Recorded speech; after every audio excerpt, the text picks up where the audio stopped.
Quel financement pour l'innovation positive? C'est l'un des thèmes en discussion au Parlement régional des entrepreneurs d'avenir. On en parle avec Étienne Barrel, le directeur régional de BNP Paribas. Bonjour. Bonjour. Alors, est-ce que dans vos choix d'investissement, de financement de prêts aux entreprises, il y a des critères? Est-ce qu'il y a des secteurs que vous interdisez? Est-ce que vous avez des critères très précis d'intervention? Oui, BNP Paribas se sent une responsabilité dans le fait d'aider à ce financement de l'économie positive. Et c'est à la fois en négatif, en disant il y a des secteurs où on n'a pas envie d'y aller, ou alors si on y va avec des critères très précis et très fermes pour notre intervention. Notamment en matière environnementale, où il y a des secteurs comme l'agriculture, le financement des terres, le financement de la pêche, où on s'interdit de financer tout ce qui est filet dérivant, l'huile de palme, qui est quelque chose d'un peu controversé, où on fait très attention à ce que nous finançons soit cohérent avec un développement durable de la planète. Et je crois que c'est aussi la responsabilité d'une grande banque de faire en sorte que ceci avance dans le bon sens. Voilà, et au total, ce sont 10 milliards d'euros que vous prêtez aux PME et aux entreprises en France oui, sur l'année. Ce que l'on veut faire, c'est en même temps, il y a le côté négatif, ne pas financer ce que l'on pense pas très bien, et au contraire, pousser les feux sur ce que l'on pense important. Et dans ce que l'on pense important, c'est le financement des PME en France. Et cette année, nous avons l'ambition de prêter pour 10 milliards d'euros nouveaux, pour 10 000 projets, pour faire en sorte que tous ceux qui ont cette envie de se développer et de faire en sorte qu'il y ait la création de richesses et d'emplois en France puissent avoir les moyens financiers pour le faire. C'est une réponse très claire à ceux qui disent que les banques ne jouent pas le jeu. Notre ambition est de leur montrer que l'on joue le jeu.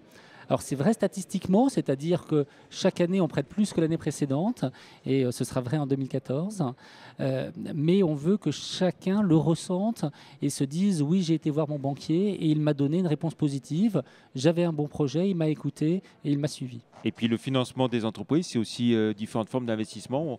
On a vu tout à l'heure les fonds de SEB Alliance par exemple, Bouygues Télécom Initiative. Il y a de multiples formes de financement des entreprises. Je crois que l'on ne joue pas tout seul dans cette cour. Il y a de la place pour de très nombreux acteurs. BNP Paribas intervient en fonds propres avec une filiale dédiée à la prise de participation. On intervient en prêt, on intervient sur des instruments financiers très différents.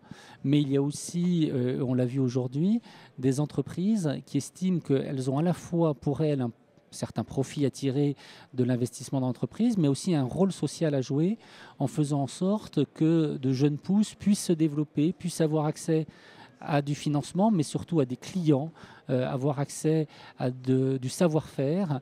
Et je crois qu'on a tous notre rôle à jouer pour aider ces entrepreneurs. L'aspect social, c'est aussi le financement de microcrédits pour des jeunes de banlieue en difficulté. Absolument, des jeunes ou des moins jeunes. BNP Paribas est un partenaire depuis très longtemps, plus d'une dizaine d'années de l'Association pour le droit à l'initiative économique, l'ADI. Et moi, j'étais impressionné. La semaine dernière, j'ai inauguré une antenne de l'ADI complètement refaite à Vaux-en-Velin. C'est nous qui avons financé cette rénovation. Il y avait Catherine Barbarou, la présidente de l'ADI. Et on a vu le témoignage de 3 jeunes entrepreneurs ou moins jeunes qui ont besoin à la fois de financement, d'accompagnement pour des petits prêts, 1 000 euros, 1 500 euros. Ce sont des montants qu'en général les banques n'arrivent pas bien à appréhender parce que nous, pour une entreprise, c'est assez souvent des plus gros montants. Mais aussi, c'est des populations qui n'ont pas toujours quasiment, je dirais, le courage de pousser la porte d'une agence bancaire. Et donc, on fait un métier très complémentaire et je pense très important pour l'ADI, pour faire ce soutien à de la microfinance. Très bien. Merci beaucoup, Étienne Barrel. Merci C'était donc Jean-Pierre. le plateau télé depuis le Parlement régional des entrepreneurs d'avenir à la préfecture.